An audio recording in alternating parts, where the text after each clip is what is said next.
And welcome to Hero Power. This is episode 111. It's a bunch of ones, guys. And I am It's your one host. one. It's 11. What was it? The 11sies? 11th, Oh, yeah. Anyway, 11th. I am your host, I, Avantes. And as always, I am joined by my co hosts, Zeroshio Hey gang, what's up? and Versika. I have no idea what's going on. And guys, we have a special surprise for everybody today. If you are joining us live in Twitch chat, you can type :ECMMOG humbug with a capital H to access our brand new Twitch emote, which is, of course, the Versika humbug. Just in time for the holidays. Just in time for the holidays. So, all right. No, I got the capitalization wrong. I'm sure. It's all lowercase with a capital H. Yeah, I think you have to be subbed. Yeah, there we go. I am. Yeah. So, all right, guys, I am subbed. This is we've got a great show for you. This is our first episode post-release of Kobolds and Catacombs. So we're going to do something a little different this week during the portion of the show where we normally talk about a deck. We're going to actually build one live. We polled our patron members this week and let them choose what class they wanted to see. It was a close race. I think Shaman pulled ahead of Warlock to take the win. So we will be building a Shaman deck later this evening. Shaman had a quick lead.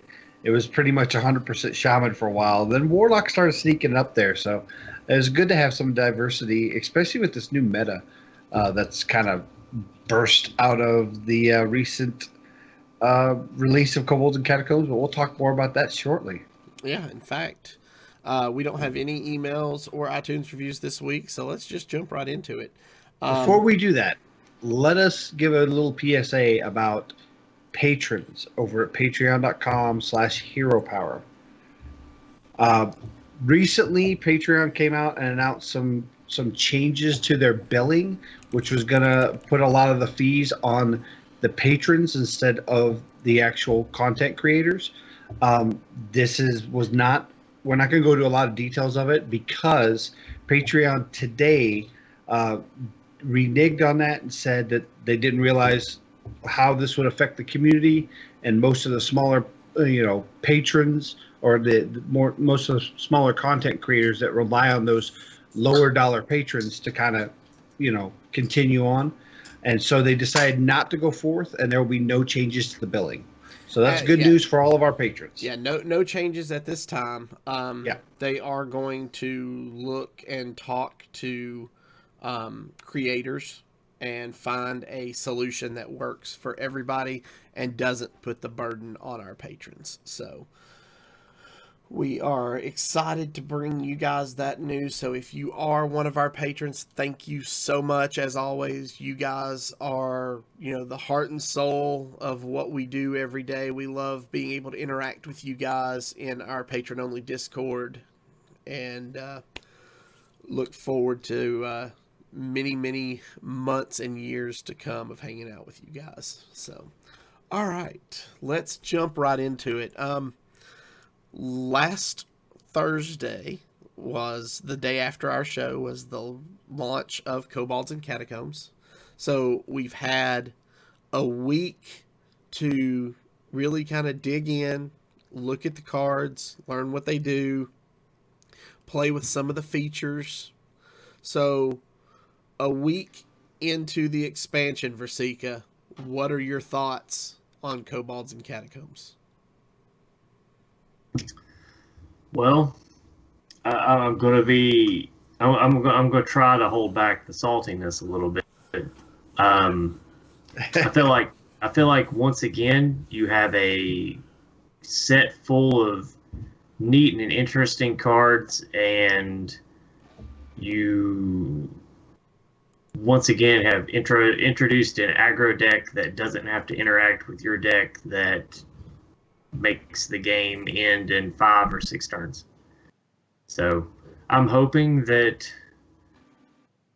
I'm hoping that someone finds some other way to entice the players that are currently playing that super aggro spell hunter to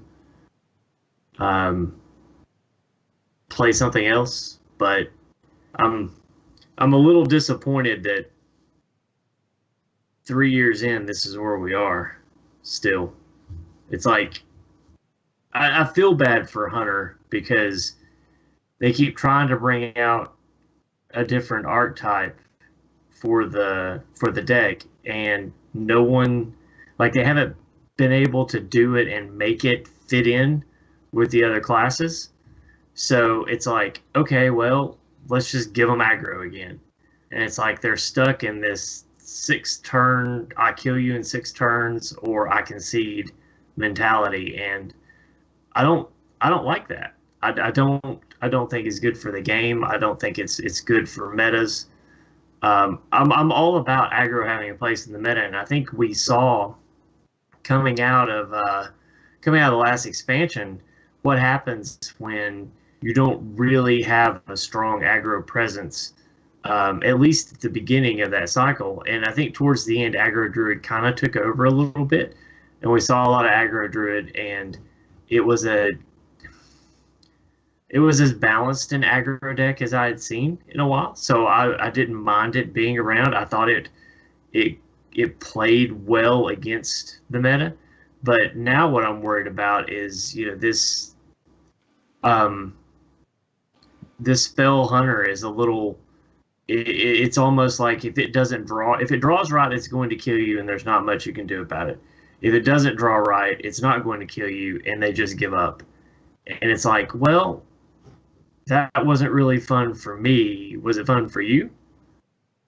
And it's like, if I manage to survive, I'm going to give you guys an example. I've been playing Big Easy Priest, trying to get the Temporis. I'm trying to work Temporis into the Big Easy Priest. So pretty much the way it boils down is, if I draw Priest of the Feast on 4, and I have any spell to pair with it, they just simply run out of cards. And by the time I get to turn 6, and I've got my first or second Priest of the Feast out, and I've healed 2 or 3 times, they've just run out of gas, and they just concede. If I don't get Priest of the Feast or Barnes out into an Eternal Servitude, then they just run over me, and I don't ever get a chance to get to turn 7 to play Psychic Scream. So it's kind of one of those things where it's like, I hate that this is what this deck turned out, because when we watched Ben Brode in Day 9 unveil it, it seemed like it was a little more like you would have to play the board, and I like that. I don't mind Hunter being aggressive, but I feel like you need to play. You have to respect. I want it to respect what's on the board and have to play against the board. I don't like straight, I don't care what you play. It's face, and that's it. And that's what I've been getting. Now, granted, you guys are up a little higher on the ladder, or at least Zeroshio is. So I don't know if that's what you're seeing where you are.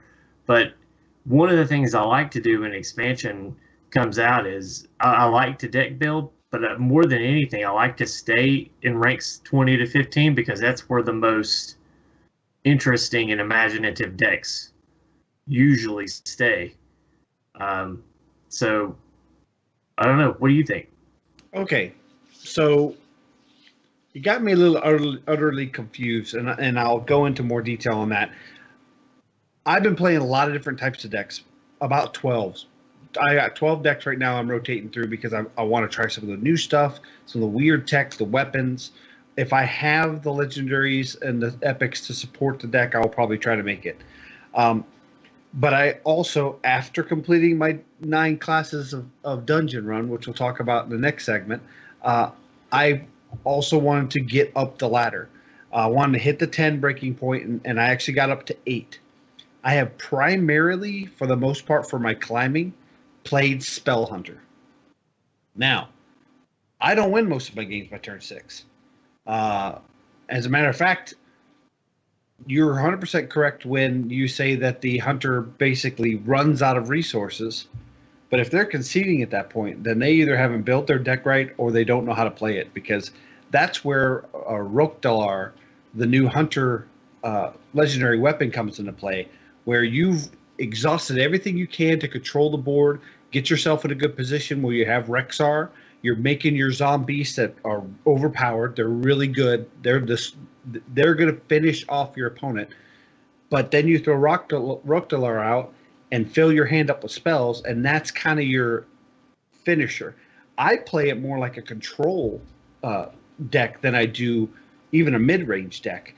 And I'm seeing great results. I'm sitting at 68% with the deck with 48 games played with it, which, it's not a lot of games, but it's a sizable number, and I'm loving the deck. Now, do I think it's overpowered? No. Can it put on the gas when it needs to be if I'm playing against a priest and I just need to focus on face damage? Yes, it can. But at the same time, if I'm playing against an aggro deck that's going to rush me down, and there are quite a few out there right now with Zoo, aggro paladin is number 1 on the top tier list right now, and this new tempo mage just came out, and I have to control the board and even get some lifesteal with my minions and manage my health. I can with that deck. I think it's a very good deck. I know some people don't like playing against it because it's your conventional thought of countering it doesn't work. That's the reason I like playing it. I played 101 games since the launch. 71 of those have been against Spell Hunter. Yeah, Spell Hunter is very predominant right now. Hold on, I'm looking for my stats. I just don't think that Spell Hunter is as... again, I'm coming from the side of playing the deck, and right. Most of my games go all the way to turn 10. Okay, so I have a 56% win rate, average turn 7. Against it? 56% win rate against it, and the average game length is turn 7. Okay. If the average game length is turn 7, that means just as equal amount are going beyond 7 as they are below 7. So I don't think that's too terrible, because most of your aggro-based decks are trying to kill you in turn 5, 6. Hold on, I'm looking. Look at Pirate Warrior. Plus, if you're beating it 56% of the time, it's obviously not so OP. I don't know. So I didn't say it was OP. I just said it wasn't fun to play against. So in my first 30 games, I had one game go to turn 10. Okay. Again, if they're conceding, I'm trying to think. That's just on. I'm trying to think. Yeah, I'm trying to think. I don't think I've seen a Rokdalar or a. You might not be playing the same Spell Hunter that I'm seeing on the top tier list on DisguisedToast.com, because all of those Spell Hunters have Rokdalar in them, unless they're just not drawing them. Again, I don't think that it's as caustic as a lot of people seem to, and you're not the only person I've heard say this. I'm liking the meta where it's at. The tempo rogue has even had to slow down a bit because it's using the King's Bane. You do have some aggro decks out there, but they're being countered by some of the good control decks. The big spell mage is fun to watch and fun to play. I'm watching a lot of streams, and I'm not seeing any of the streamers play the same decks, which is exciting. Again, we're only in the first week. Mm-hmm. And it's gonna feel fresh, but I've seen other sets where it's felt stale after the first week, after just like 3 or 4 days. Now, the big difference is I spent the first few days doing nothing but dungeon runs, because that is so much fun. I love the dungeon runs. I was going to say, I hear you guys talking about this thing called ladder, but I'm not real sure what that is, because Isn't Hearthstone just about building decks as you go through the dungeon now? I mean, I'm confused about these other modes you're talking about. I'm not sure what they are. I Yeah. actually don't like the dungeon run. Sacrilege! The dungeon run is so much fun. He's just like, I don't like dungeon runs. Take a long, slow drink of my Coke. Where's the bah humbugs? Okay, so I was able to get all 9 classes done by midday Sunday, and I had a huge setback because we cast our tournament on Saturday, so that was like 4 hours I couldn't play. 4 hours, bah humbug. 4 hours that I couldn't play the dungeon run. Now, I'm not saying that I burst through and knocked out all 9 easily. I know at one point Warrior was up to 85 bosses defeated before I had finished the eighth boss.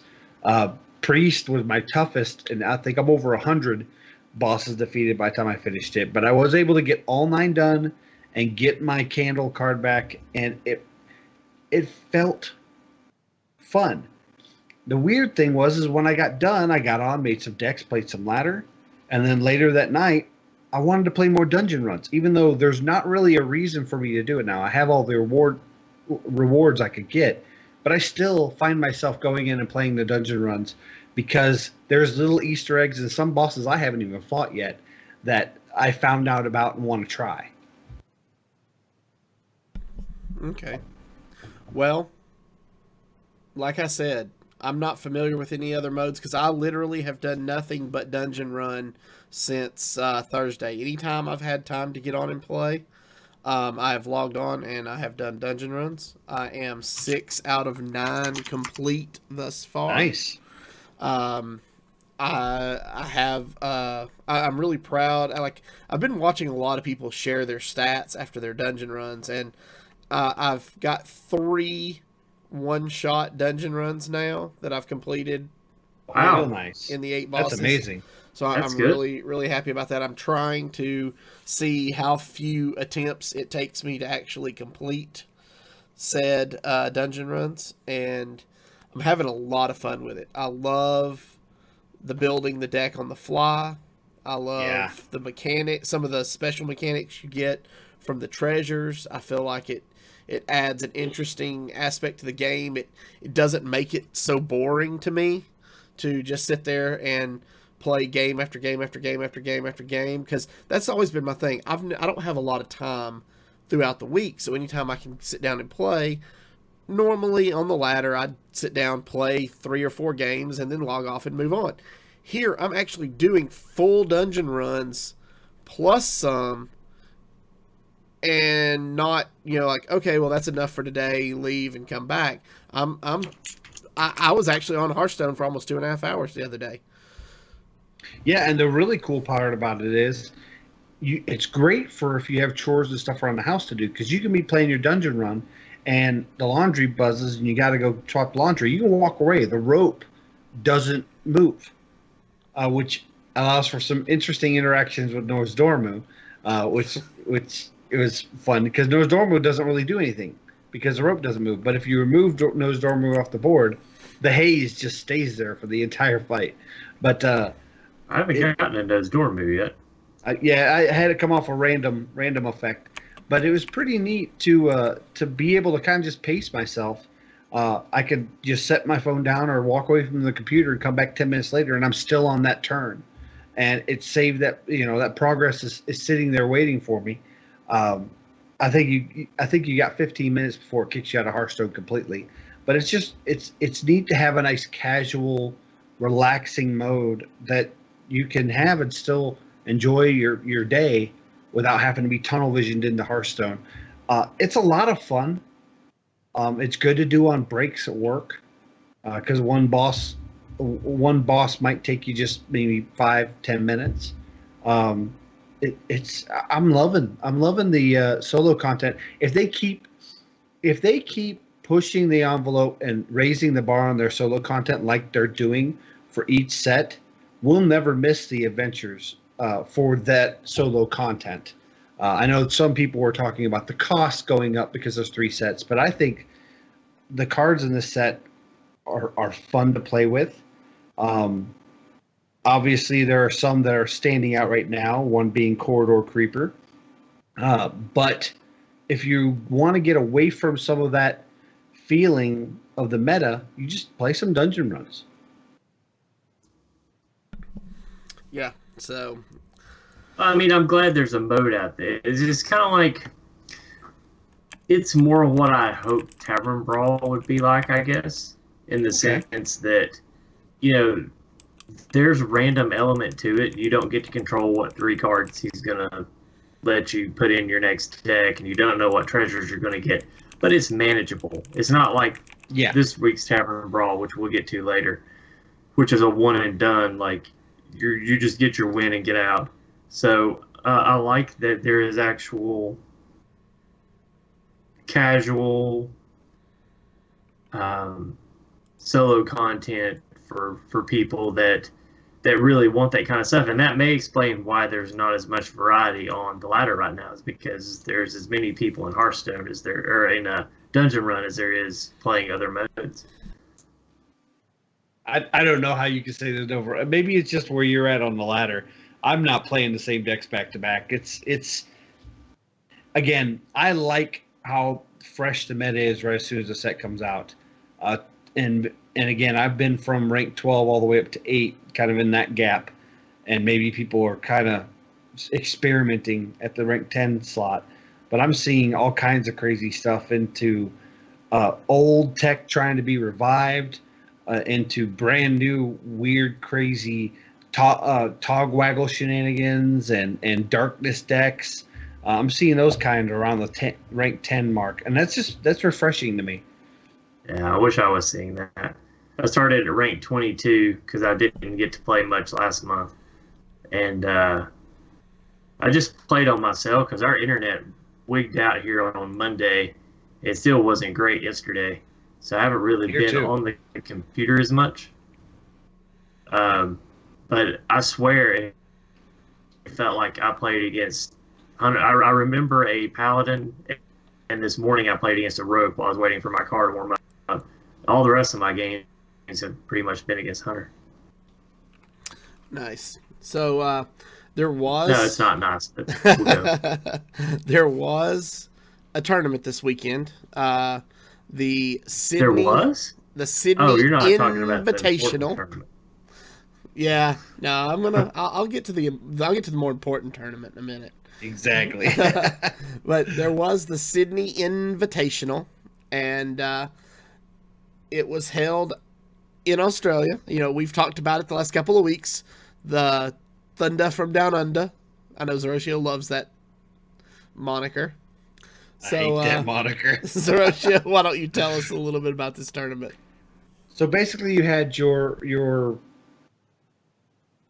New Zealand and Australia professional players versus players from around the world. The full list is. I watched these late into the night. There was Mage Naviute. I'm trying to remember the other Australian and New Zealand players, but I don't remember off the top of my head. But then on the worldwide side was Dione, Jackie Chan, Eloise, and the fourth one's escaped me too. I apologize. I've had this all up earlier, and I closed it down for some reason. But the long short of it was that the finals was Naviute versus Dione. The great thing about this is one player brought a more aggro-centric lineup, and the other one brought a more control-centric lineup. And Dione actually brought Mill Rogue, and made it to the finals. So Paladin played really well in this matchup, and Naviute ended up taking it, which is kind of fitting in the very first Sydney Invitational. Who was playing what lineup? You said one brought aggro, one brought more control. Naviute was more of Naviute brought more of an aggro style lineup, where Dione brought more of a control style lineup, and a couple of them had little mixtures in between. But the whole field was very diverse, and they had great casting with the likes of Reynad there, and it was just a lot of fun, refreshing to see the new meta being shown.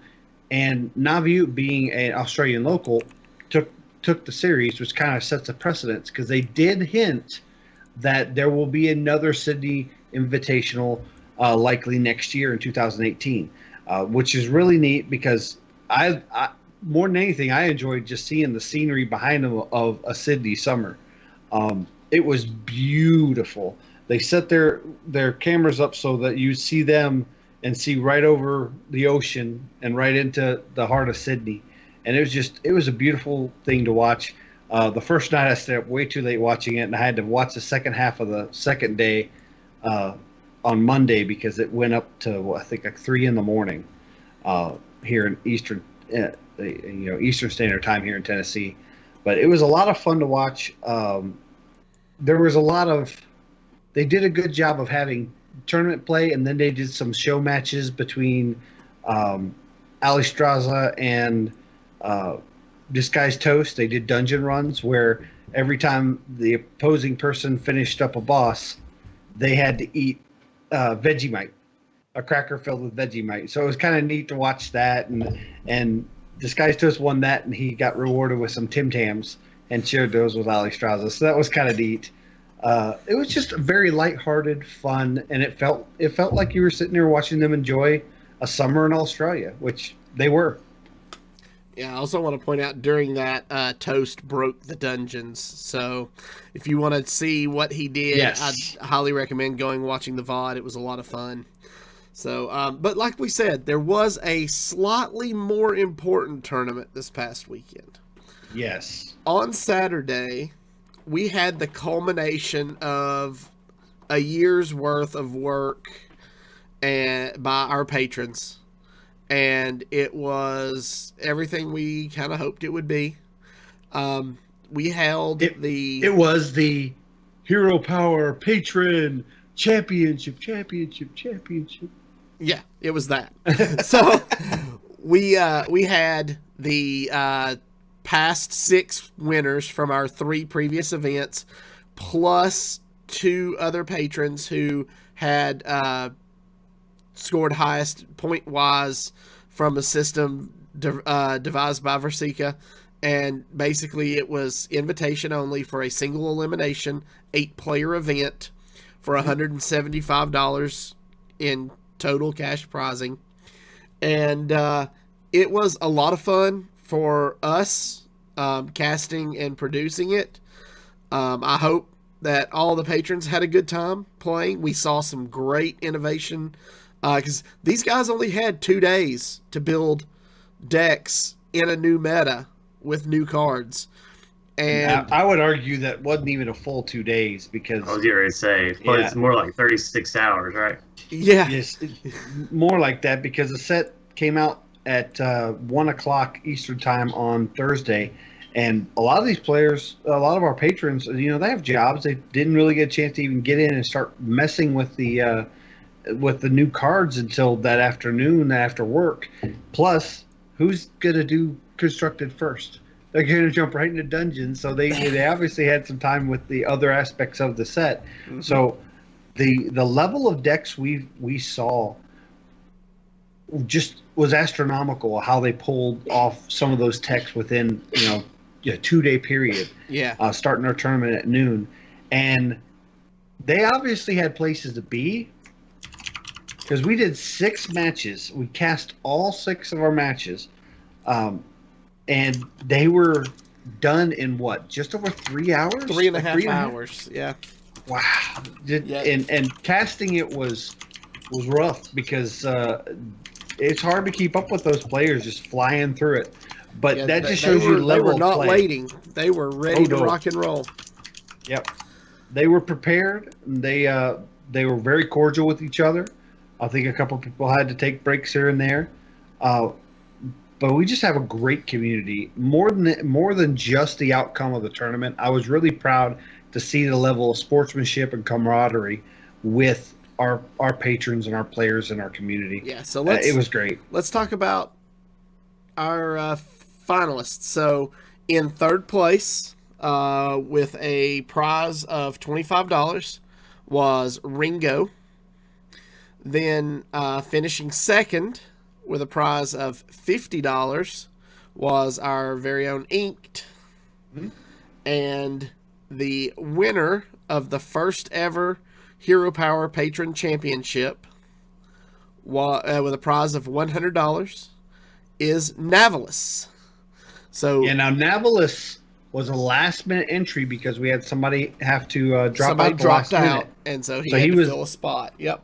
The last point earner that got an alternate spot in, so he had even less time than everybody else. I think he had just 12 hours or something like that. Yeah, because I think he found out like 10 o'clock the night before, and had his deck submitted just after midnight. It was amazing. So what happened with that was when we found out that Neonic wasn't going to be able to participate, who qualified through the second tournament. Yeah. We had to go down. Boyd was next in line. So when Nibble bowed out, Boyd took in his spot, and that was a solid. His win percentage put him next in line. The next spot down was a 6-way tie. Far as like just looking at whole numbers, I had to go 8 decimal places out to find the tie break for Novelist to enter, and he was only in one tournament, so his win percentage in that tournament was just a smidge better than some of the others. So Novelist is amazing. He's one of the members of our SHL or Sylvanas League tournament for our team, the Hero Power Rangers. That's right. Yeah, I call Pink Ranger. If you haven't heard that news, Hero Power is submitting a team to SHL. It's going to be Zeroshio and some of our patrons. We're super excited to see how they do and watch them and cheer them on as they take the SHL by storm.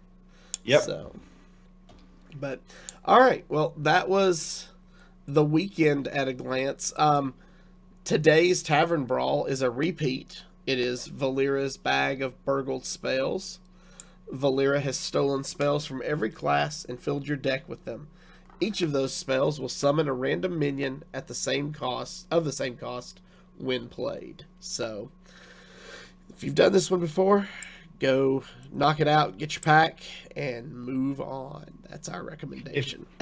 If you have the rogue quest, it's good to knock out the rogue quest because you'll always play as rogue. Yeah. So that's a good way to do it. Or any of the class quests because you'll get all kinds of spells from all the classes. So it's good to finish your quest with. But yeah, if you don't have quests to do, get your pack and get out because it's not one of my favorites. And I love randomness, but this gets a little crazy. Yeah. So, all right. Well, that brings us to our deck analysis and breakdown for this week. And as I said at the top of the show, we put a vote out to our patrons, said this is the beginning of a new meta. We are going to kind of alchemy lab this, if you will. We're going to build a deck live on the show, and then we will take that deck onto the ladder and play a couple of games for you guys. So we're going to build a deck from scratch. Yeah, we're going to build a deck from scratch. We're not going to net deck anything. So. Right. So we put the classes out there for our patrons to vote, and the voting came back as they wanted to see us build a Shaman deck. Although I'm not entirely sure Versika didn't just go in and vote like 6 times. But I set the voting to limit to one per, so I was the Druid vote. Oh, okay. I didn't vote. I was excited to see what the patrons were going to vote, and I didn't want to sway one way or the other. Yeah. So, All right. Well, Versika, whenever you are ready, you want to share your screen with us, we will switch over and we will walk through this deck build. Hold on. Skype updated on me today, folks, and it's a little weird. A little weird? Weird? What? Never. All right. There we go. And we are gonna talk over this build on the audio portion of the show. So if you are listening to us on the download on iTunes. We're going to do that, and then the play portion we're going to do in the second half of the show. You can catch us up on YouTube. That's right. So, all right. So we are doing a brand new Shaman build. Oh, maybe. I'm kind of interested to know why you have a Druid deck named Clark Kent. Boy, wouldn't you like to know? Druid. What? All right. So we kind of there's a reason why I won't show those decks. You'll find out on December 30th. Oh, December 30th. Yep. Oh. Okay, I know. Oh, I'm excited. Right. Okay. Okay. I forgot about that. So, okay. We're going to choose Shaman. So, the thing that I do when I first go into building a deck is I decide what do I want to play. And how I get to that decision is it's based on the current meta. Do I want to flow with the meta? Do I want to try and counter the meta? Or do I want to march to the beat of my own drum?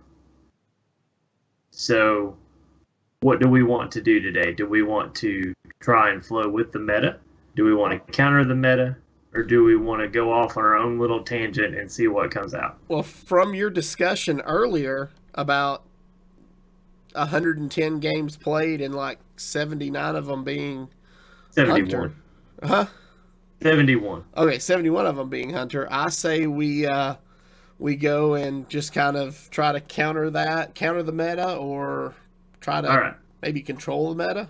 I like going by the beat of our own drum. I think we just put Light Warden in the deck and Healing Rain and an autofill. Let's see. Have y'all seen the crazy videos with Light Warden and Healing Rain?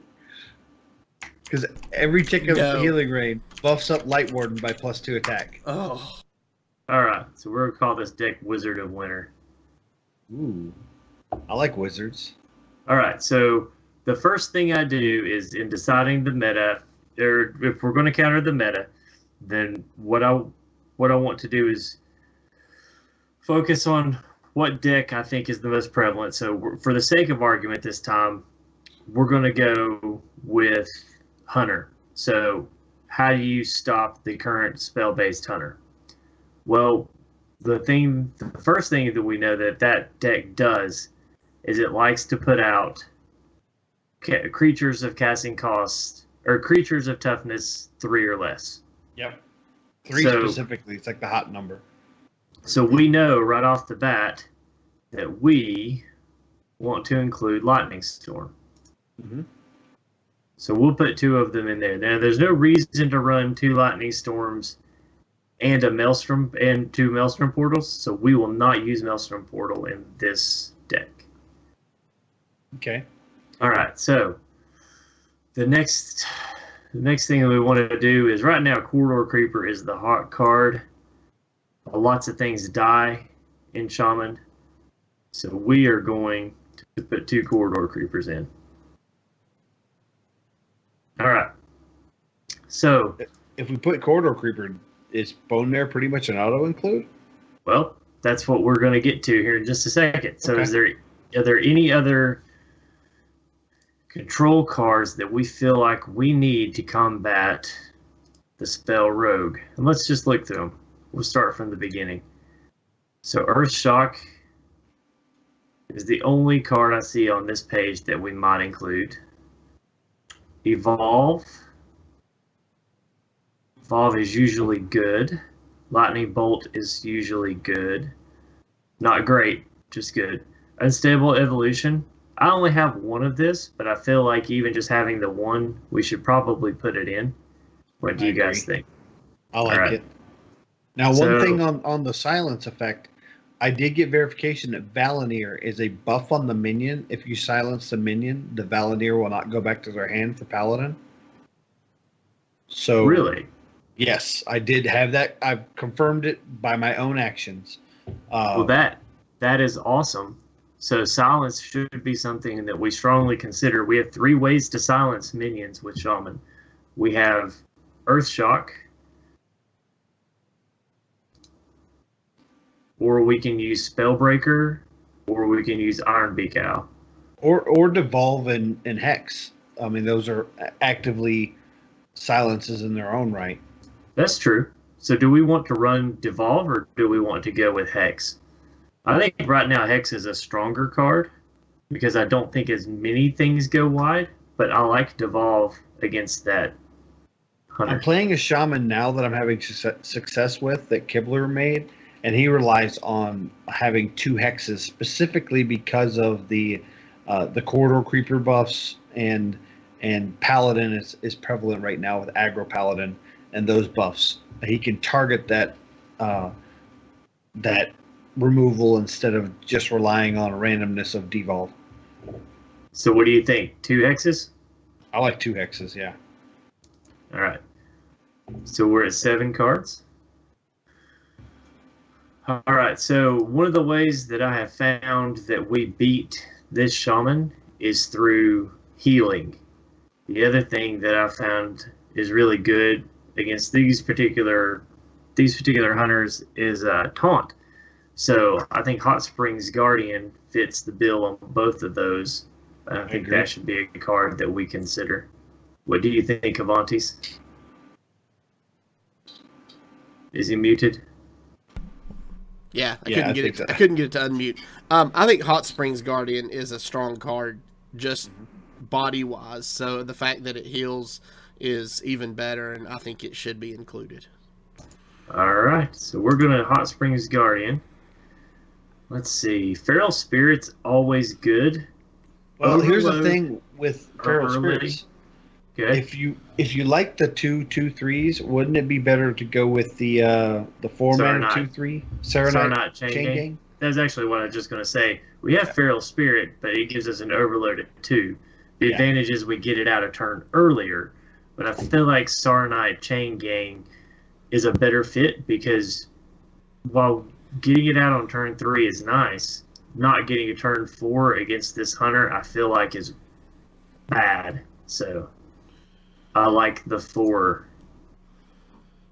So we'll come back to this. We only have the 1 unstable evolution, so I like putting a Mana Tide Totem in for some draw, but we'll come back to it just in case. We'll see something else maybe along the way. Now, one thing that being a spell hunter player myself, one thing that has really thrown me off lately is the inclusions of Dirty Rats, because basically it's a 2-mana 2/6 taunt with no drawback because you have no minions in your hand to be put out. That's true. I completely agree. I hate seeing Dirty Rat. And we'll get to the neutral cards here in just a second. I wanted to add Corridor Creeper because it was an auto include. I feel like and Mad at Arms and Ziggy's era actually predicted Corridor Creeper would be meta defining, and they were correct. Yeah. Boyd in chat says he has an interaction question from something that happened to him today. He said he was playing in the brawl and his opponent had misdirect, so his Murloc attacked his face instead, but the Murloc took a damage while he had a weapon. That's correct. Yes. If it is your turn, your weapon is active, and if your minion finds a way to attack your own face, it will damage the minion, yes. Yeah, but it doesn't take a durability off your weapon. Nope, it does not. There you go, Boyd. All right, so I think Volcano is another good include, but only a 1 of. I don't think we need more than 1 of. The other thing we should probably think about in Shaman is if we're going to try to stick to any kind of synergies. I see we have a couple overload cards. Are we wanting to get into the overload synergies, or we can look at some other type of synergies? Well, we are going to focus on 1 overload synergy, and we'll get to that in the neutral cards. Actually, no, it's at the end of this one. I'm going to put Snow Fury Giants in, I think. Okay. I like it.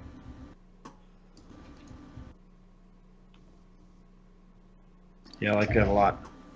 All right, so back to the 5-turn. I don't think Bloodlust will work in this deck. Earth Elemental is good, especially in conjunction with the Snow Fury Giants. I think we should consider it, but I want to get into the neutral cards before we make a decision. I don't want to use White Eyes. There's too much. What about Thrall?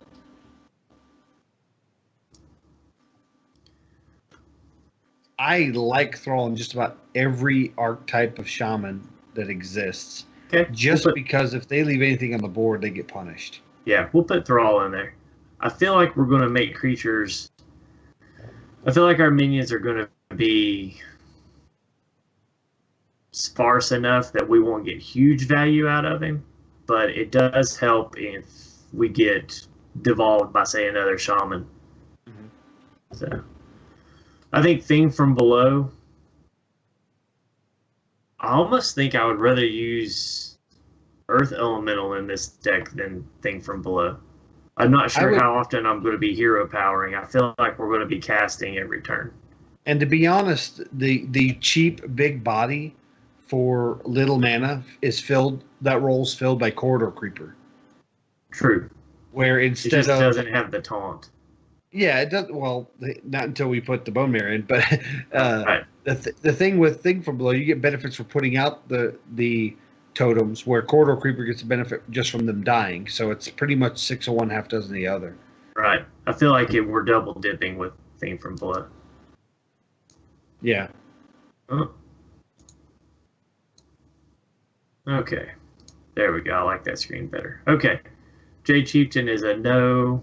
Lesser Sapphire Spellstone. I feel like I just don't see the value we'll get out of it. I was getting ready to say, I feel like I don't know how to use this card because I haven't been able to figure out how to make it useful yet. So I'm going to say no for right now. Yeah. Calamos Primal Lord. Are we planning on putting enough elemental synergies in? Well, that's what I'm thinking, because we're going to put Hot Spring Guardian in. Uh-huh. We're going to put Tar Creepers in, but I don't really see us putting any other elementals in, so I don't think he's going to fit this time. The great thing with Calamos in the deck that I'm playing now, and again, it may not fit for this deck, is against the Rogue, Valera's Stealth, it still does the 6 damage even though she's in Stealth. That's a good point. You know, actually, if we end up putting Earth Elementals in, that's 6 Elementals in the deck. And it's also damage past taunts. And actually, Snow Fury Elemental, or Snow Fury Giant is an Elemental as well. Yeah. We might want to consider a couple, maybe 1 or 2 more Overload cards, and maybe some of the early synergistic Elementals. Yeah. All right. So let's go. Reduce elemental costs. Those are great. Let's go into the neutrals, and we'll come back to the Shaman cards here in a moment. I feel like this is our 13 card core, and I feel like we have a nice core to work around. Mm-hmm. So we'll go in, and we'll see what we can find here.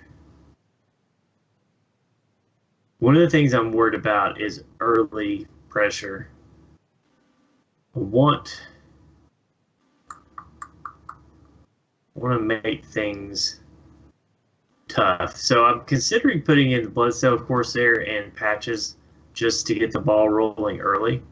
Mm-hmm. But also,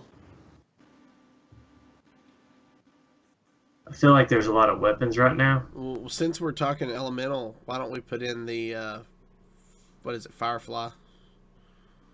Oh, yeah. I like Firefly.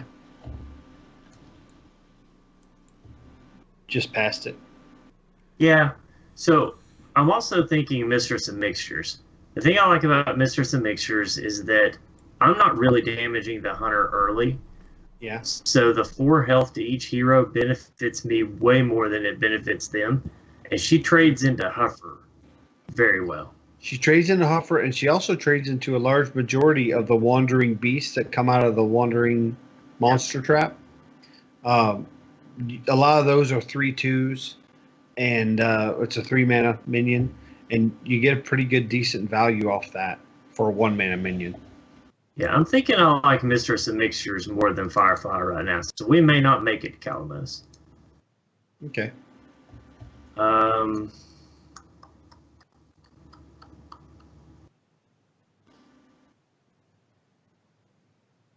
There's no the weapon hate.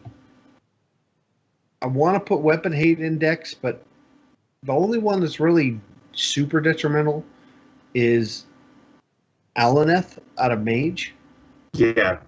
But it almost hurts them more to keep that equipped. They almost have to have Medivh, or it becomes a hindrance after the second or third turn. And the Skull of the Minari is key to the Warlock's combo, where they put out the it puts out the Doomguard, and then they use that ooze to eat the Doomguard to make 2 Doomguards. But I'd hate to put Weapon Hate in just for those 2 off scenarios. So what about Blood Mage to combo with the Lightning Storm? I like it. I think it's nice to have some control over your totems. I think Dirty Rat, like you said, should be included. I didn't even put 2 in, yeah.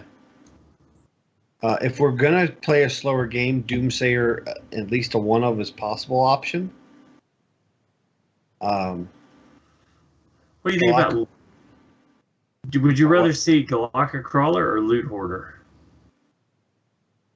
Well, we have a Manatide totem, right? Or we're considering Not a yet. Manatide totem. That's why I was saying we don't have the Manatide totem yet. So do we want to do Loot Hoarder? I would prefer Galaka over Loot Hoarder because, in a sense, the Galaka is like a positive card gain anyways. You're taking away a card from your opponent. Where, If they have Pirate. Just has, but right now everything right now in the meta has the minimal Pirate package and the Corridor Creeper Bone Mare combo. Those are just about in every deck. Even the Priest is running it right now. So do you want to do 2 Galakas or 1? I think we can safely do 1. Okay. I don't think we have to do 2. You don't want to lock into your hand like on turn 7. Yeah, so we don't benefit from anything on this page. Prince Kaliseth doesn't work in our deck. Nope. Plated Beetle is nice. I like Plated Beetle. I don't want to go too early because we're not using Flame Tongues. Sure. Scorpomatic doesn't really help us with what we're building the deck to combat. No. Acolyte of Pain may help us draw.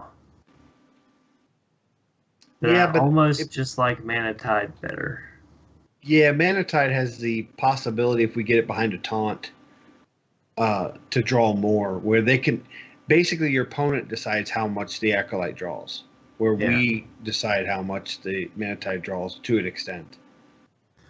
Cold Light draws for my opponent. I'm looking for a card advantage. I mean, part of the advantage of getting your opponent to draw against Hunter is they want to get their hand empty before they ruck Dalar. But honestly, it's not a big enough advantage to try to do it. All right. So what do you think about, since we have the 1 Galaka, what do you think about a Gluttonous Ooze? Or do you want to go with Harrison Jones? If we're going to take a weapon that's going to give us more than just kill the weapon, I would go Harrison over Gluttonous. Yeah, I think so. Just because the armor value of the weapons that we're removing aren't that great. All right, so Lone Champion or Tar Creeper? That's a.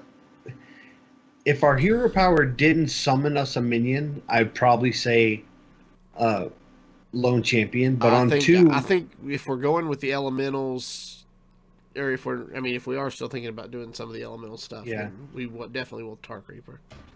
Yeah, because Yeah. Lone Champion, we're probably going to put it on the board with a totem on there, so he's not going to get his shield. Yeah. Don't think anything on this page. Mind control tech, maybe, but I feel like we've already got enough tech cards that. Yeah, the mind control tech's really good against the Spellstone for Hunter when they summon all 4 3/3s. But really, you're just getting a 3/3 that he's going to trade into, so it doesn't have taunt or anything. So, what do you think about Sergeant Sally?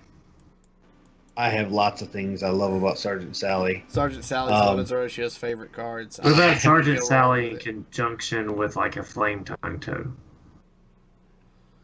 That sounds fabulous. The hardest part is how do we control when she dies? Well, you put her beside the flame tongue totem, and they have to kill the flame tongue totem first, unless they want everything to take 3.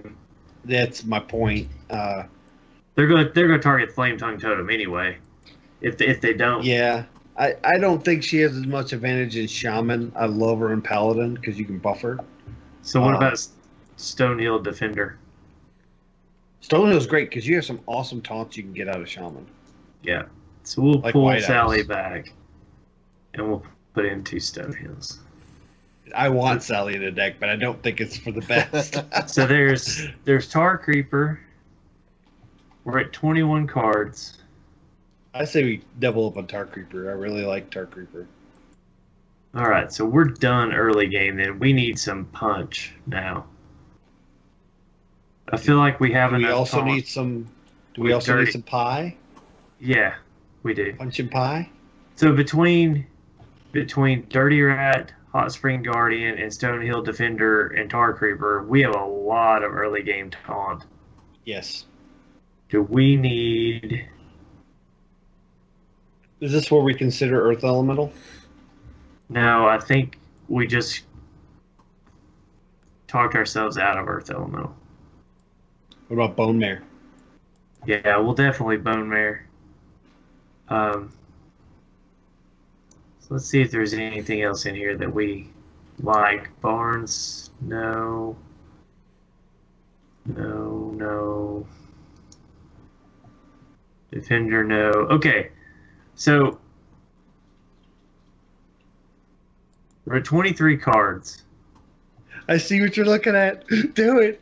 Yeah, I like Yes! the Eater of Secrets. With yeah, we're gonna put in an Eater. now that Rogue is a secret class. Mm-hmm. Yeah, you're getting so much value out of it with Mage. Mage right now is playing a burn secret mage that's just ridiculous. Spell Hunter is primarily secrets. Paladin isn't really running secrets anymore, but now rogues are running them in the more kind of gimmicky decks, but they're on the ladder right now. Mm-hmm. So what do you think about Spellbreaker for our silence? We I have like 2 hex. Spellbreaker. We have 2 hex, but the Spellbreaker does come with a body. Yeah, one And it's- Spellbreaker. Yeah, I like it.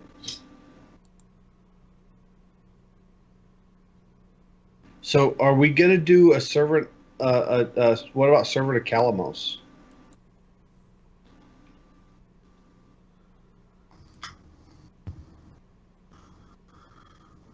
We don't We have could. the Fireflies to kind of couple with it. We don't, but we've got Tar Creeper and we got Hot Springs Guardian. We just have to be mindful when we throw them out. Yeah, I feel like with Stonehill Defender and Dirty Rat, we have enough taunt that if we Yeah. wanted, we could get it. The Servant of Calamos can just get us at Calamos if we decide we need it. It can also get us a Blaze Baller or called Blaze Caller. Yeah, and it can also get us a third Hot Springs Guardian if we needed the heal. It can also be a boat. Are we going with Harrison? Yeah, I think so. We decide on that? Yeah, I thought so. And then Servant of Calamos, I think, was the other.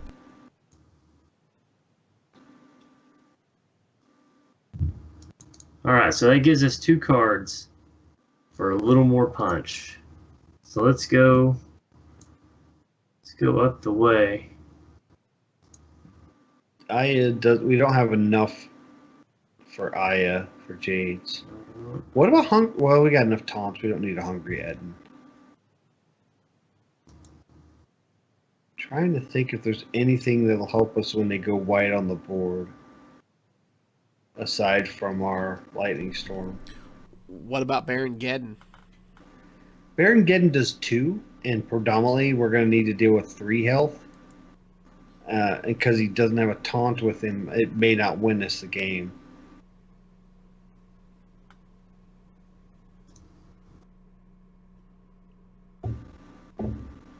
Primordial Drake. And now, if you're going to consider Baron Geddon, Primordial Drake would be a better option because while it only does 2, it also is a 4/8 taunt. What about this? What about a Drake and the Curator? Because Curator would pull the Creeper and the Drake. It would. Or a Galactic Crawler. Yeah. I mean, it has options to pull.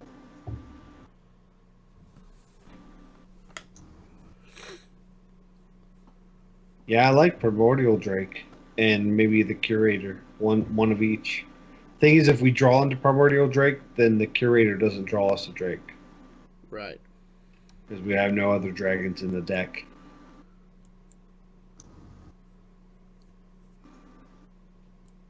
I know you want to put Nosdormu in every deck. I get it. No, Nosdormu doesn't fit in this deck. I was thinking about Alexstrasza, though. Yeah, I mean, if we're focusing so much on controlling the board, she's literally 15 points of face damage. That's what I was thinking, is she lowers our threshold that allows us to focus on the board. Yeah, if we can win the board battle, and then we can just Alexstrasza and knock them down to something like 7, we pretty much will have the game won at that point. Because they don't expect Alexstrasza nowadays. I mean, not in Shaman.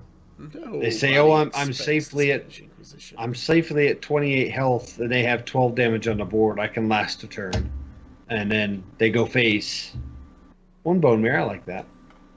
Hold on. What about, because we have so many taunts early, pull a Stonehill Defender? I'm thinking,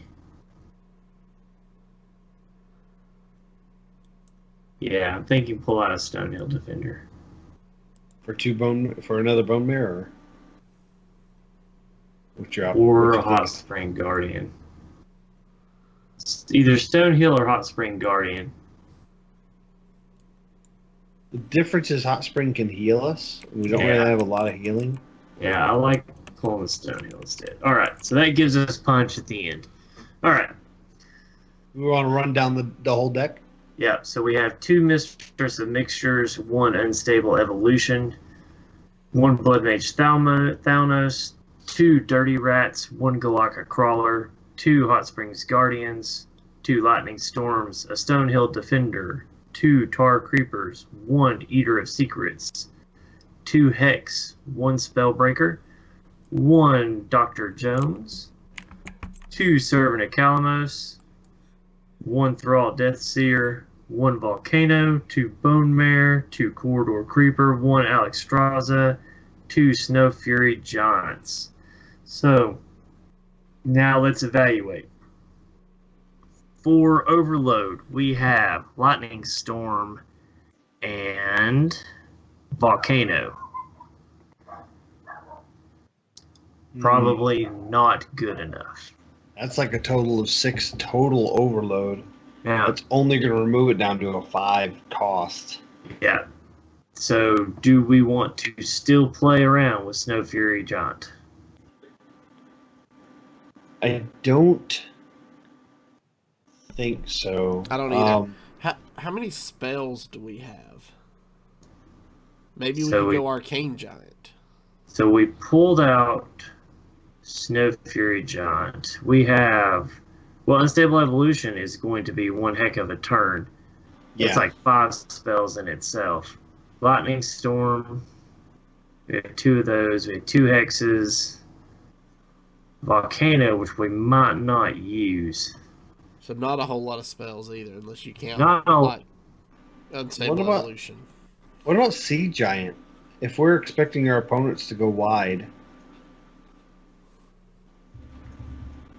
Okay, so what about this? What about if we go ahead and take out the second Stonehill Defender? We still have 2 taunts, 2 strong taunts in the 3 spot with Okay. Dirty Rat. That still Yeah. makes for 6 good, solid early game taunts. okay. We pull out Stonehill Defender, and let's put in.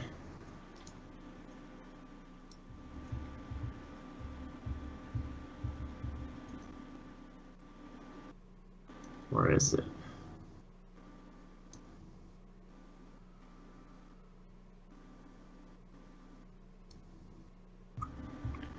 What are you looking for?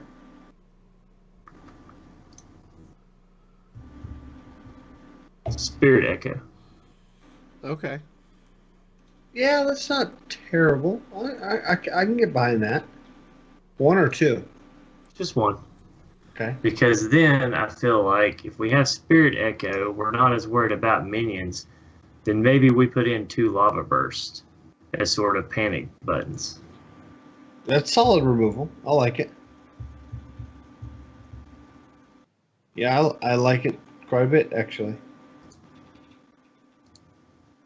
Because it deals with Corridor Creeper and Bone Mare. At least the That's- Bone Mare side of Bone Mare. That's what I was thinking. Okay, I like this a little bit better. Yeah, I do Alright. too. You guys want to take it out? Take it for a spin? Yeah, let's do it. our outro? We'll do our outro first? Yeah. So, all right. We've got the deck built. Now we're going to switch over and to our play portion and give it a shot. So if you are joining us on Twitch or YouTube, stay tuned for the live play portion of our show. If you're listening via the audio podcast, we'd like to thank you for joining us. Remember, you can follow us on Twitter at HeroPower_cast. And you can find all of our past episodes on YouTube at youtube.com/ECMMOGamers or on our website at HeroPowerHS.com. If you enjoy the show, you'd like to help support and improve it, you can do so by joining our Patreon at patreon.com/HeroPower. We'll see you all again next week. And don't forget to use your hero power. All right. So I am going to hop over Okay. to Have the you guys ladder. back on screen where people can see you now. Oh, great. Sorry, guys. That's right. Now comes the fun part of the show where I get to deal with the spectate button. Oh, I hate that. Yeah, I timed out on my Hearthstone, so I got to get back into Hearthstone.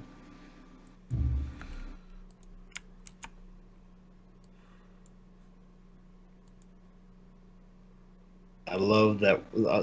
I really hope they do something about the spectate, because I don't understand why I got to click the eye to then click spectate. It's not like there's any other options there.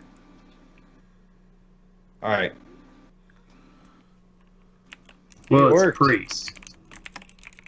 So Priest? lightning So- storm is not going to do us a whole lot of good. That's not true, because there's this new build of priest. It's kind of like a tempo dragon priest, and a lot of their minions are 2 and 3 health. All right. So what do you want to do then? I feel like Mistress still needs to stay. I like Mistress. I'd hang on to the lightning storm because I really expect it to be that early buff style of priest that's out there right now, and I think we can toss the hex. Yeah, I think so too. So Apex Predator said this deck is missing the Chamois legendary weapon. I actually really don't like the Shaman legendary weapon. I've seen some good results out of the Shaman legendary weapon. I just don't have it to test it. That was what I got when I logged in, and I immediately dusted it and crafted Kingsbane. That's not true. I just opened it recently because I remember Dragon Rider DK congratulated me, and I said, "Yeah, sure." So all right, maybe I can so play with it. Totem? yeah, because I feel like if they're playing Potion of Madness, I don't want a Mistress into Mistress. Exactly. So, Totem it is. And punch him for 2.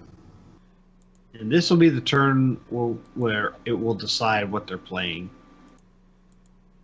The Dusk dude? No. Stonehill Defender. So this is Miracle Priest? Stonehill Defender. Usually you see that in the Quest Priest, but he didn't put out the quest. Yep. Alright, so I'm That's not good. going to play into that because I'm going to play Tar Creeper next turn so I can activate my servant account. I'd go ahead and run into the 1/4. Oh, I'm Just going 'cause- to. Yeah, it's going to get healed. All right, and I have added the deck list to the stream, so if people want to see it. Look at you on the ball. Here it is. There's the Shadow Ascendant. This is that tempo style, kind of Zerg Rush style priest. So now my question is, does that affect this turn? It probably should. Well, So, Tar Creeper's a strong play, but also Lightning Storm. We might get better value at a Lightning Storm later. okay, so Tar Creeper. Yeah, I like Tar Creeper here, and you might even go ahead and throw down. We don't want to take more damage before we throw down another Mistress. Yeah. Yeah. So I'll go ahead and punch this guy again. Yeah, it's at that point it's negligible. Yeah. Even healing up the Stonehill isn't going to help it survive. Yeah, the important thing here is that Shadow Ascendant, they want it to get as much value as possible, so they're going to do everything they can to protect it. All right. So are we servanting here? I like Servant. I really like Servant here. Right into Fire Elemental. Yeah. I mean, Halazil looks great on paper, but that's turn 8 before we do anything. Yeah. I think if nothing changes too much, the Fire Elemental's got to go to that Shadow Ascendant. Yeah. I can't imagine a different target for it right now.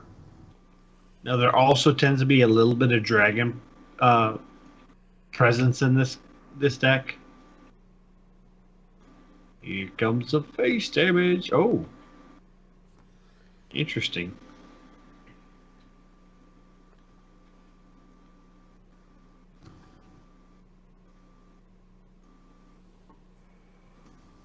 So part of me says we Fire Elemental the Stonehill and run the other two into the Tar Creeper.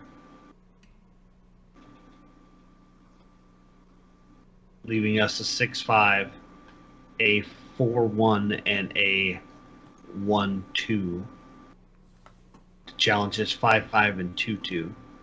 If we Lightning Storm here, though, we can have our 4/5 and 1/5 only challenging his 5/5. That's true, but you want to hero power and hope for a spell damage totem. We'd have to, yeah. I still think we could do it. Okay.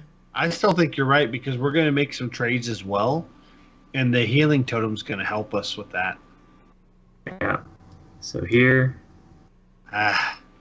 here. That was the one I didn't want to roll low on. We did. Yeah. Yeah. Go well. I like that. I like that a lot.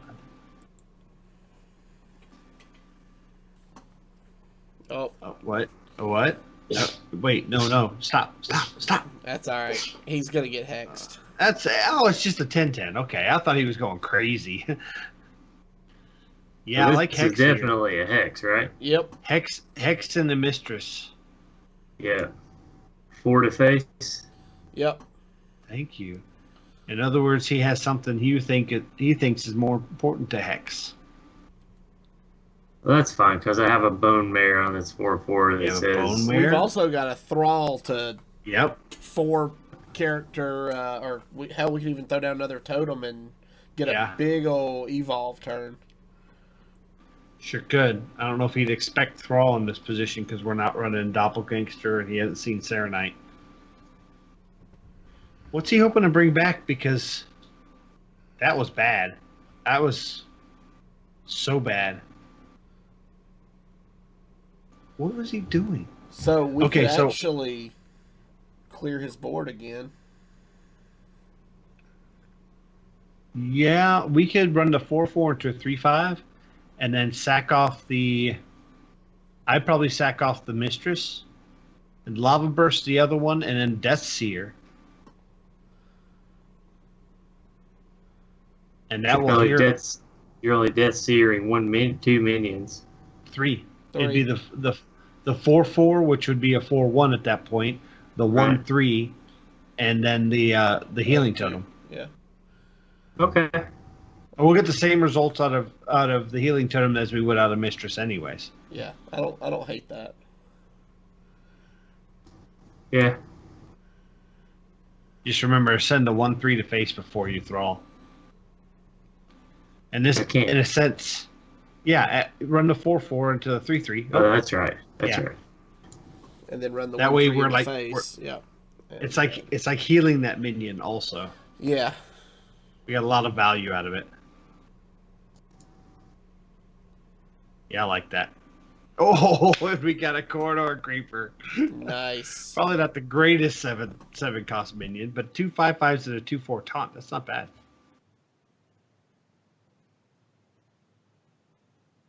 Bone mare. Well, he wants to know how long this can go on.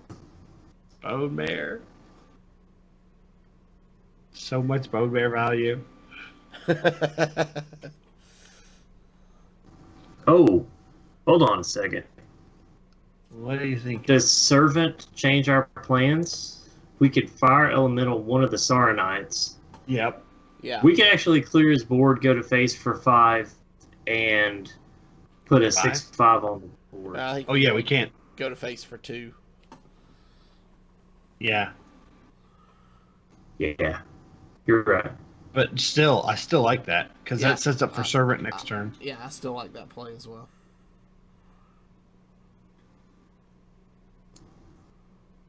Yeah. Yeah, I'd preserve the life on the Corridor Creeper just because we can evolve it up into an 8 mana cost. That's true. That's what I was thinking. Yep. Naked Cobalt? No, there's a Shambler. Okay. Oh, he's going to be so disappointed. Yeah. So this is definitely still Servant, right? I think so. Calamos, right? Yeah. Yeah. So, do we run the 5/3 into the 8/5? I think so. I do too.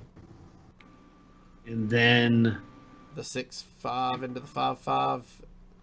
Run the so I was 5/4 thinking, and the 2/4 into face, and then evolve the 5/4. Well, that's what I'm thinking. What about putting Harrison on the board? I don't think we have to worry about Dragon Soul. I don't think I have to worry about Medivh. Though I haven't seen a lot of spells. I've just seen Eternal Servitude. Well, we saw the Inner Fire, so there's probably not a Harrison in this in Medivh. Yeah, we could do that. That's fine. I don't hate it. And we'll have 2 mana available next turn to evolve once we Calamos. Yeah, that's true. Right. That's what I was thinking. We'll Calamos into evolving Harrison. Or Corridor Creeper. Oh, main deck Lightwell. Isn't there a Calamos ability that hits all the minions on the board? For 3, yes. That would be perfect. We don't need the heal. Yeah, and then run the 2/4 into the Lotwell. Send the rest to face. I would. And evolve. Do we the still Corridor evolve Creeper? I think so. Do we evolve the creeper or do we evolve? Because if we evolve the Creeper goes serpent, to an there's 8 a mana. chance that we get. There's a chance we get Leroy, right? Well, Yeah, try it. yeah, yeah. There is a chance for Leroy. That's a good catch. Okay. Or a 4/4. Either way. That's the thrall ability. There he goes. I love how much he was BMing to then just lose. And he hunts rocks. That's a pretty good showing. I like it. All right, so one more. Yeah. Yeah, I believe that guy straight up net decked and didn't know how to pilot the deck because he made some choices. Of course, there are also some choices in the deck I wasn't sure of. Maybe he didn't have all the cards. And our deck is kind of anti-meta at the moment, so there's a lot of options available to us. Not only is it anti-meta, it's also anti-meta. So do we keep this hand? I actually really like this hand. That's what I was thinking. The more I looked at it, I'm like, I just think we keep everything. So, if he is playing Pirate Warrior, which is popular right now, we're going to get a lot of sack value, and Corridor Creeper is going to come out early. That's what I was thinking, yeah. I like it. I like it too. Spellbreaker goes right into Frothing Berserker. Yeah, I like it. We might coin out the Spring Guardian if he comes out fast. Right. On turn 2. If we take early face damage. He mulliganed 2 cards. Right. Like how Versika's so into it, he's leaning into his monitor and all we get's the top of his head. There we go. we got the Dilbert going. So if we can hold the Guardian till 3, we can coin out Servant of Calamos on 4. Yeah, that's what I'm planning on the play being. Nice. So I mean, you're probably going to hero power next turn. Yep. Oh. Uh-oh. Dragon Warrior. Dragon Warrior. I'm still working on my Dragon Warrior. Uh-oh. So And if you'll notice, this card back is the Rainbow card back, so this guy's been playing a long time. Yep. It was one of the early card backs. 3rd, right? Oh, speaking of which, did you see the new card backs? Not yet.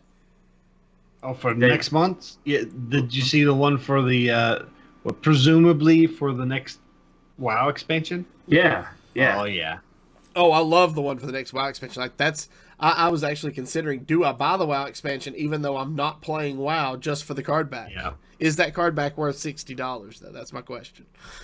I think it might be. Well, Healing Totem. Oh, that works. Do we run in? I think you just go face. I think you go face.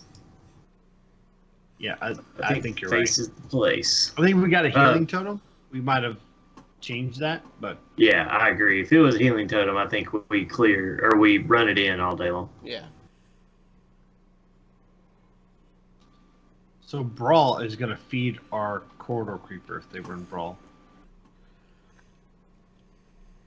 Though I've seen a lot of lists opt for more armor generation and rotate out Brawl and put in Reckless Flurry.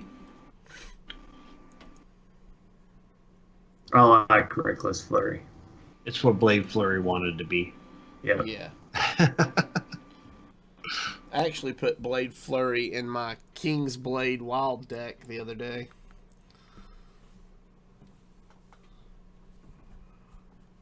This seems weird. Do we heal the totem?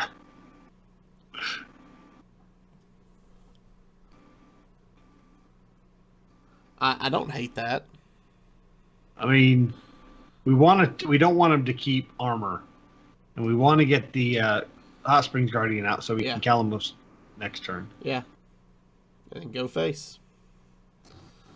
Yeah, we don't want him to keep armor. That's really the No. thing. Armor is bad, okay? Okay. Armor is bad, okay. So I think if we Calamos, we put Calamos on this side of the totem, the right side of the Stoneclaw totem. Yeah.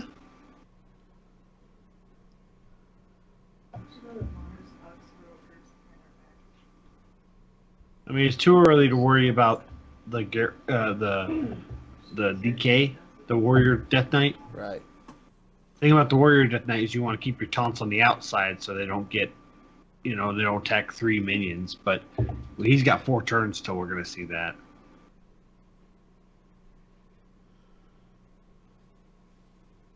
So I think putting it on the far right would be fine.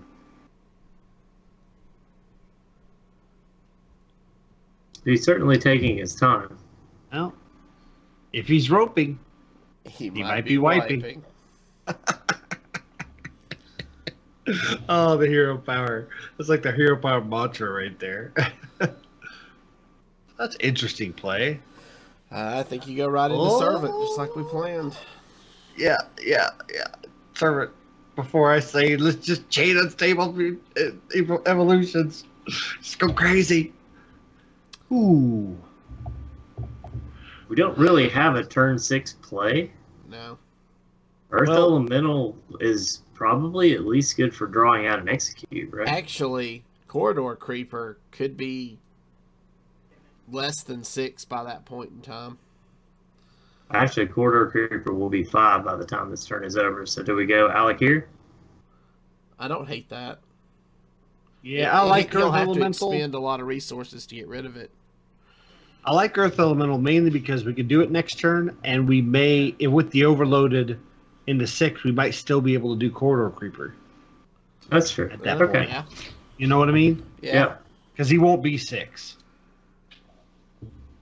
Because I feel like we go ahead and take out the Ravaging Ghoul. Okay. Sure. I don't hate that. And that guarantees our Corridor Creeper is now a 3 cost. Yep. Right. So we'll be able to play it on 6.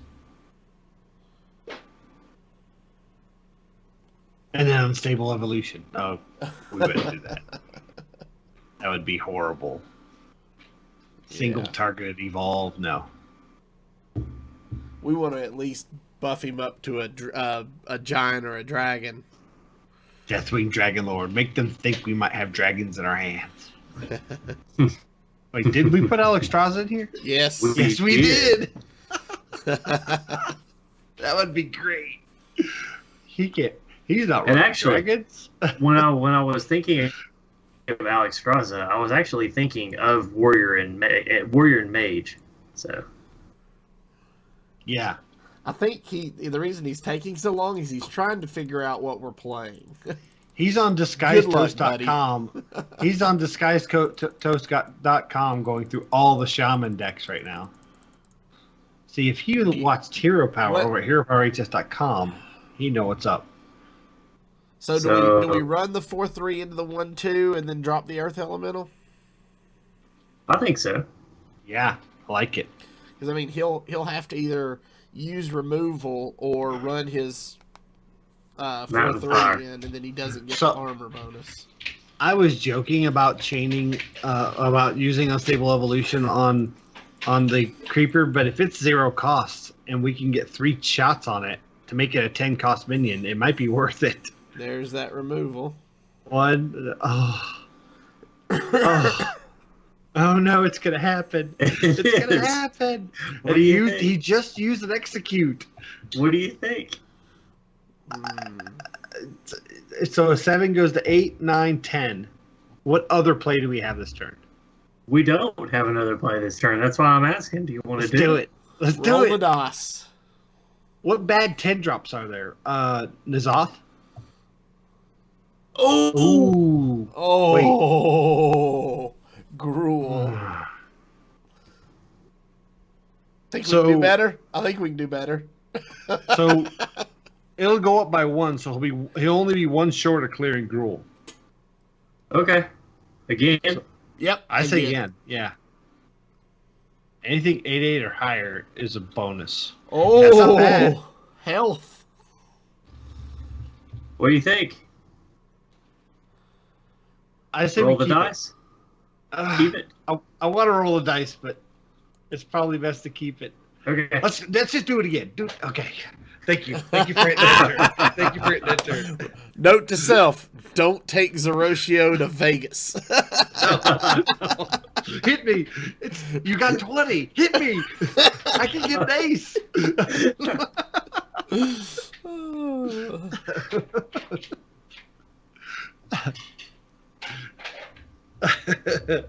That's very true, by the way. Don't take me gambling. But best I do is the scratch house.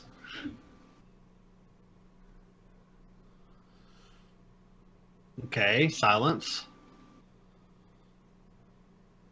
Yep. So if he doesn't attack, if we silence that, him attacking with his weapon kills it. That's true. I like the silence. So Wait, we could what? If we silence the Twilight Drake, if he attacks with his weapon, the death rattle kills his Twilight Drake. Right. He'll send the Drake in first. Oh, of course he will. But it Okay. makes him make that choice. You know what I mean? Yeah. So this is where we want to go with it. Yeah, I think so. I'd say the question is, do we clear the armor? So no, wait. Why don't we just do this? We know he's going to get 6 armor off of that. Why don't we just Spellbreaker the Drake and then Lightning Storm and go face? I don't hate that. Okay. What other Lightning Storm benefits do we have? Plus, it'll power our. He'll get 6, Portal 7, Creeper. 8, 9 armor, and then we'll immediately take 4 of it back, so he'll have 5 armor. And we'll gain 4 health. Yeah, and we'll gain 4 health. I like it. And now the death rattle clears the armor smith too. And the corridor creeper's down to 5. Yep. Anybody say that card's broken? Yeah. That big- When I first read it, I thought it was just our minion. I thought it was See, like my I think own that's what minion. it should have been when a friendly minion dies. Yeah. Yeah. But I think friendly took up too much space on the card, so they're just like, it won't hurt it. Just take friendly off. It takes up too much space. Dragon. Bone Drake. I like Warrior. Bone Drake. I really like that card. I like this deck. Is anybody opposed to just lava bursting it and going face for 8 and summoning a totem? Yeah, I want him to have to clear this What about statue. what about lava bursting it, going face, and then spirit echoing? I was gonna say, what about running the Spellbreaker in to the Armor Smith? Okay. That'd be fine. How about this? What about we run the Spellbreaker into the Bone Drake, the Obsidian Statue into the Armor Smith, Corridor Creeper, Spirit Echo. Yeah, but that doesn't clear the Bone Drake. It doesn't have to clear the Bone Drake. No. Bone Drake's going to run into the Obsidian Statue. Yeah. I like it. Okay. Oh, you're killing off one of ours to get better value off of the Spirit Echo. Oh, we're a mana short. No, we're No, we're not. Okay. It just Yeah, hadn't the Corridor updated Creeper. completely yet. Yeah. The Corridor Creeper had to tick off for the Armor Smith. Yeah.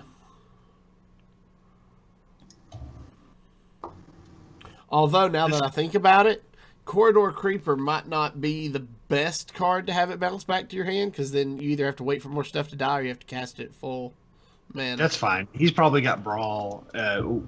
Yeah, that's... Getting it back in our hand means we can start ticking it down again. Yeah. Of course, we can just flat out recast the Obsidian Statue next turn. That was my plan. Yeah. So Whirlwind. Yeah, he's going to try to Oh. get a bunch of armor here. Trying to figure... Okay, so that kills his Armor Smith. Why do you do that? I don't... That Yeah, is an error. Yeah, It was an that error. was an error. That was an error. I don't Just think you slam that realized right what back you were down. doing. I had a feeling he wasn't thinking that one through. Oh, he's going to be so disappointed. Oh, are we hexing that? Yeah. We don't want the bigger one going into the deck. So Ooh, not at all.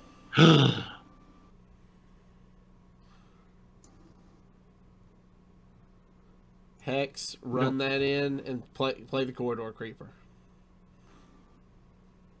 Yeah, like it. I really want the creeper for the bone mare, but I don't think we need to wait. This is what we call deja vu. He's like, did I Yeah. just see this? He's about to become very upset. Because of the Alex? Yep. Well, he's going to use that in his weapon to clear. Yeah, that'll clear it.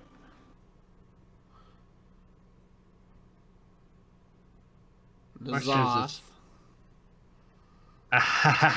You don't get the hatchling. Ooh, Oh. What do you think? I like it.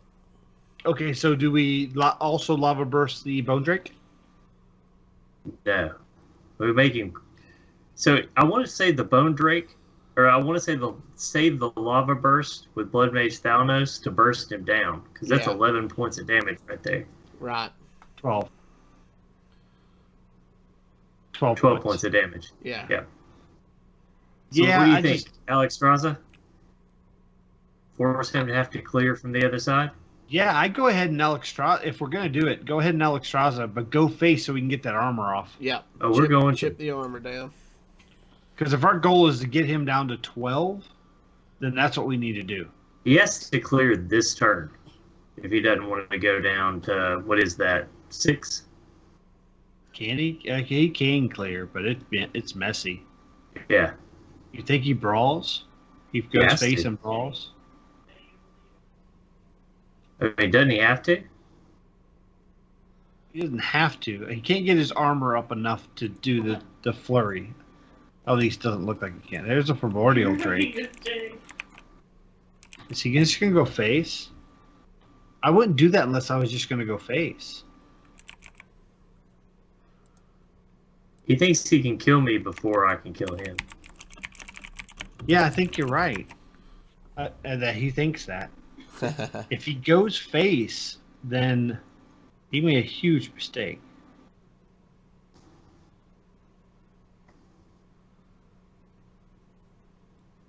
Okay. Phew. What are you wooing about? I don't want him to make bad decisions. I want a good game. We can still totem and bone mare. Oh, we're going to, but we're going to... Do we want a totem and bone mare, or do we want a blood mage and bone mare? Well, if we I blood like mage, totem. we lose the value of the Yeah, if lava we burst. blood mage, I like we lose that totem. value. So yeah. Totem bone mare? Yeah, That was the best target for it anyway. it's just out of range of the primordial drake, so he'll have to waste his mountain fire armor death rattle.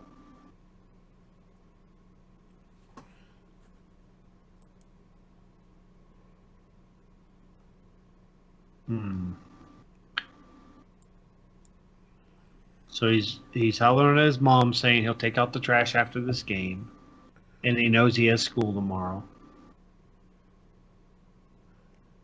Let's To see. Make sure there's hot pockets for when he gets home tomorrow. So 12 cards. He probably has another mountain fire armor because this one came off in Nazoth. Probably has another Nether Spine Historian. There's the second Drake. There's a Second? No, that's the first Scale Bane. Yep. Ooh, he didn't attack at all. Yes. That's not lethal, is it? No, but it gets rid of that taunt. We can go face. Well, I mean, we'll have to put one into it. The question is, do we clear something? You're just gonna go ham. Just go. I wide. like it. Yeah. Yeah, I like it. I'm going to force him to have Brawl or Flurry. My hope is he has a weapon and runs it into 5/5 to preserve his minions. Yeah. So if he leaves us with just the Eater, that puts us one off lethal. Right. This is like a dragon version of the Dead Man's Hand Azoth deck. It's kind Right. of curious with it. I like it. He's probably got another Bone Drake in there too, right? Because we've seen one, and then one came back from Nazoth. Yes, so there's going to be a second. We saw a Fairy Dragon, but it came off the Bone Drake. Right. The Primordial Drake came off of Bone Drake. Right. So those are the two that have come off Bone Drakes. So you could still have a natural Primordial Drake, possibly. But it wouldn't help him here. Oh, he's going to use his face. He's going to use his face. Yeah, but he gets 5 armor back. That doesn't matter. Oh, he's going to use it on the O2 taunt. Failure? You think so?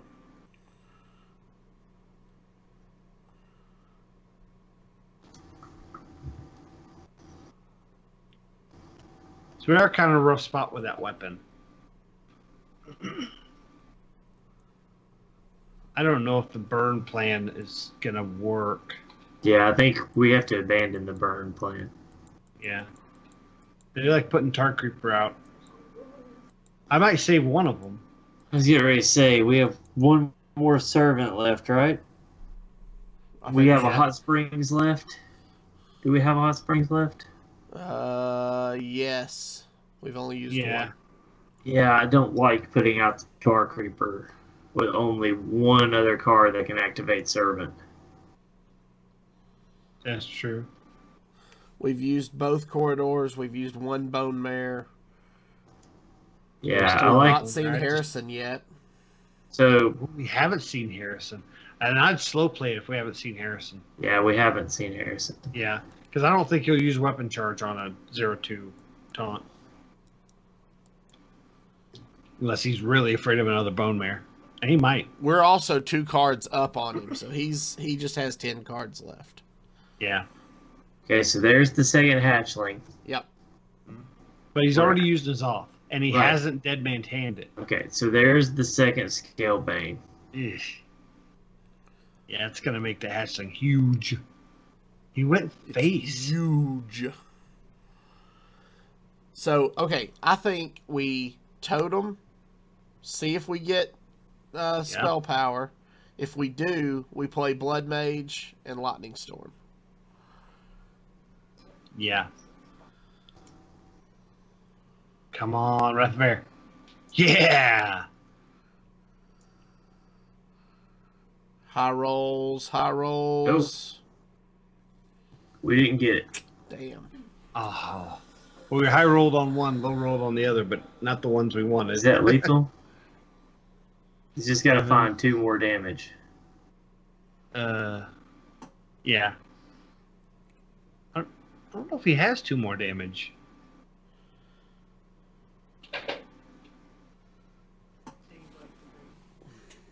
If he attacks with the weapon, Let's get clear our board. okay, so there's the servant. Which I think we're just dead. No, we lava burst the 9/1, Tar Creeper, and Mistress.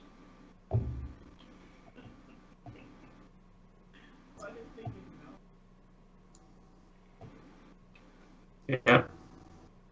And that keeps us in it. If he doesn't draw a weapon. Or a charge minion.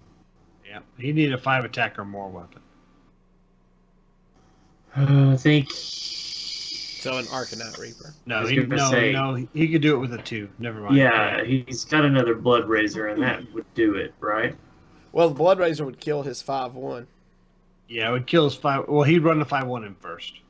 Okay. And then he'd Blood Razor. That's true, yeah. He just have to Bone Drake. The Bone Drake. And there's the Blood Razor. I don't know. No. I don't think so. I don't think got he has it. That's the gift card he's hovering over. That wouldn't be Blood Razor. Servant. You have to serve it and see what we get. Servant for a Hot Springs Guardian? Yes. Because on Hero Power, we ask... We call our shots. I don't think it's enough, though. I was going to say... Well, we can run in... Yes. We run it in here, right? Yeah. Wait. Yeah, heal us to 9, right? Yeah.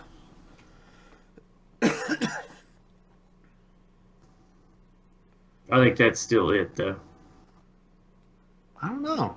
He couldn't get us with 2 damage. Now he needs 3.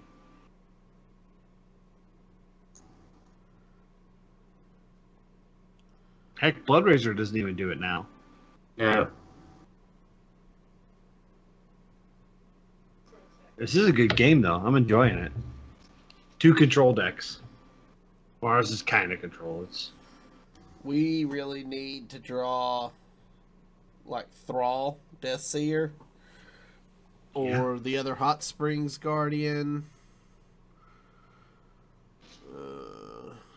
Volcano wouldn't be bad. Yeah, Volcano wouldn't be bad. We really don't care about him gaining armor at this point. Yeah, we need Thrall because he's going to fatigue. Well, we're even right now. Yeah, we're even on cards right now. Well, but he just drew 1. Yeah. So he's giving up on that armor. Yep. And he's clearing. Thrall. There we go. So Galaka, Hero Power, Thrall. That's all we Yeah. can do. Yeah. and that pushes us even a little bit more out of lethal. Yeah. What we get? What we get? What's in the box? What's in the box? Nothing. Ooh. A whole lot of nothing. Like, that was horrible. That's like as bad Although we as get a it mana gets. worm off the shroom. That's horrible. Why would you do this to us? Our 4 drops on 1/4. Our 3 drops on 1/2. He doesn't have 8. Surely he doesn't have 8. Blood Blood Razor. Razor. You got a clear? He just killed his own Bone Draco. Oh, Blue Spartan opening the Golden King Golden Crush. King Crush. So we can evolve. He's going to clear the meat wagon. Surely. Otherwise, we'll evolve it into a 5-drop. But No, he didn't. he didn't. Maybe he thinks he'll just clear it next turn, but he doesn't realize we're going to evolve. I don't know. I think he miscalculated. I think you're right. Yep. Oh, there's sleep. Sleep He was baiting faces. us. Yeah. Bone Drake. Evolve. What I else don't we think got? we have much of a choice, right? Otherwise, we No. straight up die to. A sneeze. We don't Yeah. just Hero Power Bone Mare? Well, we want a bone mare first, but yes. Oh, that's right. I forgot we had the transmute. Oh! Yeah! Oh! Yes! Get ragged, Nice! I mean, he's still got another execute. So. Yeah, he does. Here it comes. Here it comes. Yep. I think that's why he was been stalling. He's been trying to decide if he wanted to use the execute. Volcano? Why not? Sure. I mean, he's got 5, 2 in hand, 5 in his deck, and 2 of his in his hand are gift cards.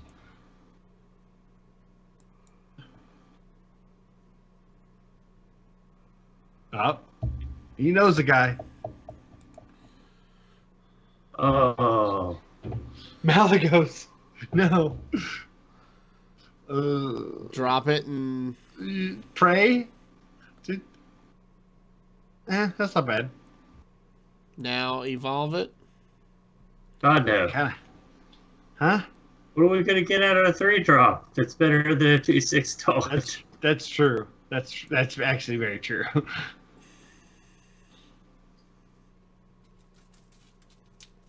I mean, we're dead. We're dead in the water. We're not dead. We're just dead in the water. Yeah, we're right. dead in the water. What draws do we have? You can be dead in the water and still paddle to shore. I'm just We got a throwing that tar out creeper. there. I was gonna say we still have Dirty Rat. A tar creeper. We still have Harrison. He messed up. I think he thought Malagos was going to affect his hero power. Yeah, he doesn't know what's going on. Oh, he got another. Oh yeah, I can't. Yeah, at this point. So, Yeah. is there anything at 4 that helps us here? I don't think there is. No. I would have left the taunt, but So the kooky chemist. Have you ever noticed that is like an ugly dude with a hot chick's body? no. Have you never noticed the artwork on that is a very slender female and an ugly dude? No. Look at it. I'm not seeing it. Oh. Look at the tummy. Look at the tummy. Okay. You see it? Yeah, It's because he's a kooky chemist. He's Gotcha. switching things up. You want to see what else he's got in his hand? Yep. Sure. Yeah. Yeah, evolve it. It'll get. Oh, Oh, well All right, played. bottom right. Well played him. Let him kill us. That was Not every a day. fun game. it's not every day you get to die to straight up Malagos to the face. It's always his Right. ability. Yeah. See, just gonna slam it. You just gonna slam it. That's fun. He had fun. We had Yeah. fun. Yeah. Fun all around. That's what it's all about. So, all right, folks. Finished up my quest, my beatdown quest. Oh, hey, look at that. I have had no quests for 2 days, and now all of a sudden I have 3. Yeah, they say there is a workaround that if you change your language and then change it back, it'll populate your stuff in your client. Oh, Just- okay. If you change the language, know where the setting is so you can change it back because you won't Yeah, be able to read it. exactly. Are we playing again or are we done? Nope, that's We're going to do good. it. Yeah, that's going to do it. All right, guys. If I got a priest quest. I got to play 2 cards for, so I'm going to get into casual, play Nice. 2 priest cards, and pop out. Nice. All right, so, all right, guys, that's going to do it for us this week. Join us next week for episode 112. If you have any questions or comments about the show, please email us at heropowerpodcast@gmail.com. Do us a favor and hit that subscribe button below on YouTube if you haven't done so already, or give us a follow on Twitch to be alerted when we go live. And for more details about our Patreon, you can find that at patreon.com/heropower. Until next week, everybody, good gaming. Bye, guys.